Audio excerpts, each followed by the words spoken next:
കേരളത്തിന്റെ സാമൂഹിക രാഷ്ട്രീയ സാഹചര്യത്തിൽ വ്യത്യസ്ത മതത്തിൽപ്പെട്ടവർ പ്രണയിക്കുന്നതും വിവാഹിതരാകുന്നതും പുതുമയുള്ള കാര്യമൊന്നുമല്ല. പക്ഷേ മറ്റുള്ള സംസ്ഥാനങ്ങളിൽ, പ്രത്യേകിച്ച് ഉത്തരേന്ത്യൻ സംസ്ഥാനങ്ങളിൽ ഹൈ റിസ്ക് കാറ്റഗറിയിൽപ്പെടുന്ന കാര്യങ്ങളാണിതൊക്കെ. വ്യത്യസ്ത മതത്തിൽപ്പെട്ടവർ പ്രണയിച്ചു പോയാൽ ലവ് ജിഹാദ് എന്നാരോപിച്ച് നാട്ടിൽ വർഗീയ സംഘർഷം സൃഷ്ടിക്കാനുള്ള സാഹചര്യം ഉണ്ടാക്കിയെടുക്കുക എന്നതാണ് ഹിന്ദുത്വ സംഘടനകളുടെ പ്രധാന പണി.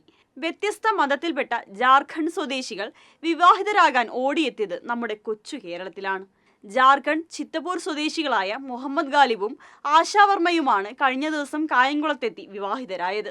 ഇവർ പ്രണയത്തിലാണെന്ന് നാട്ടിൽ അറിഞ്ഞതോടെ ലവ് ജിഹാദ് ആരോപണവുമായി പ്രദേശത്തെ ഹിന്ദുത്വ സംഘടനകൾ രംഗത്തെത്തി.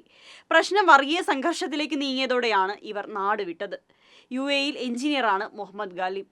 9-ാം തീയതി കായംകുളത്തെത്തിയ ഇരുവരും ഇസ്ലാം മതവിശ്വാസപ്രകാരവും ഹിന്ദുമത വിശ്വാസപ്രകാരവും വിവാഹിതരാവുകയും നിയമപരമായ രജിസ്ട്രേഷൻ അപേക്ഷയും നൽകി. നിലവിൽ ഇവർ കേരളത്തിൽ തന്നെ തങ്ങുകയാണ്.